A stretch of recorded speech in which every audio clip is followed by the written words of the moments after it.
When people think about the origins of economics, the first names that usually come to mind are Adam Smith, Karl Marx, or maybe Aristotle if they heard about him in school. But there's actually an interesting truth from the Middle Ages that isn't often talked about, a fact rarely mentioned in Western history.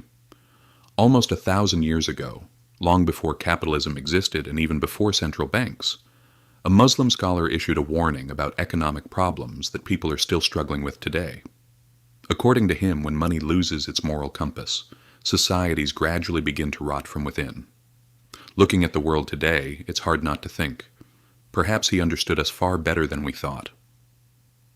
Welcome to the story where money, power, and history intersect.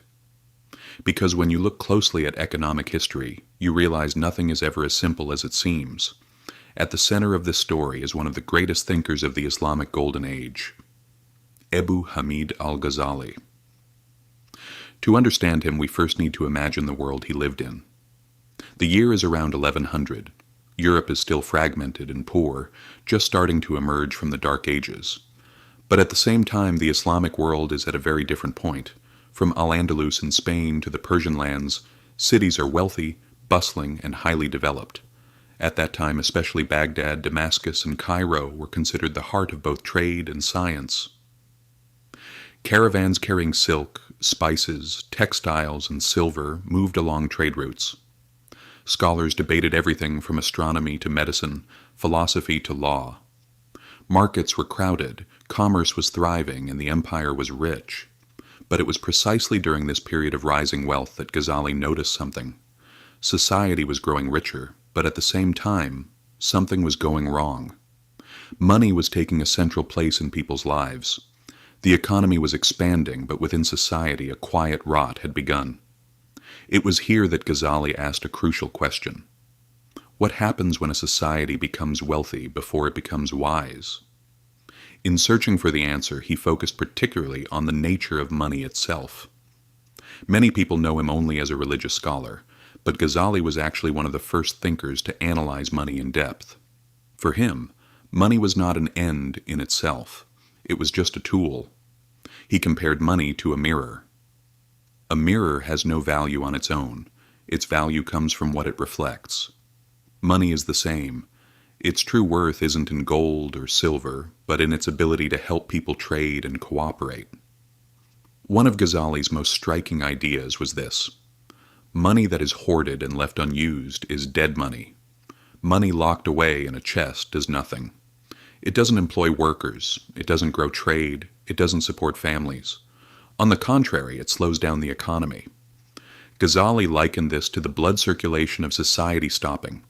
So when the wealthy hoard money instead of putting it to use, scarcity appears in the market, not because resources are lacking, but because money isn't moving. This idea led him to another topic, speculation. Ghazali harshly criticized merchants who manipulated prices, created artificial scarcity, or profited from crises. According to him, this wasn't cleverness, it was moral decay. Profiting from other people's suffering was a form of corruption. But Ghazali was not against commerce. On the contrary, he believed trade was necessary. He even said wealth could be good. But trade had to be conducted honestly, lying, underweighing goods, hiding defects, or deceiving people. These were the things that slowly destroyed an economy. Because for Ghazali, the most important thing for markets to work was trust. When trust is lost, the economy collapses. Another key idea of Ghazali's concerned the value of labor. He believed that money earned through work elevates a person's character. But money gained through manipulation or deceit corrupts a person from within. Ghazali also criticized the monetary policies of states. In the Middle Ages, some rulers expanded their budgets by reducing the value of gold or silver coins. In other words, they minted the same coin but with less precious metal inside. Ghazali openly called this theft, because it was essentially a hidden tax and it hurt the poor the most. One of his most striking insights was this: a society can survive poverty, but it cannot survive corruption. Economies don't usually collapse because money runs out. They collapse because people stop trusting each other. And perhaps what makes Ghazali's ideas so remarkable is this. Looking at today's world, almost everything he said still seems relevant. Wealth inequality is rising. Markets sometimes reward speculation instead of production. Trust in institutions is declining. And all of this reminds us of Ghazali's simple but powerful message from 1,000 years ago. If money loses its moral foundation, the system will eventually collapse.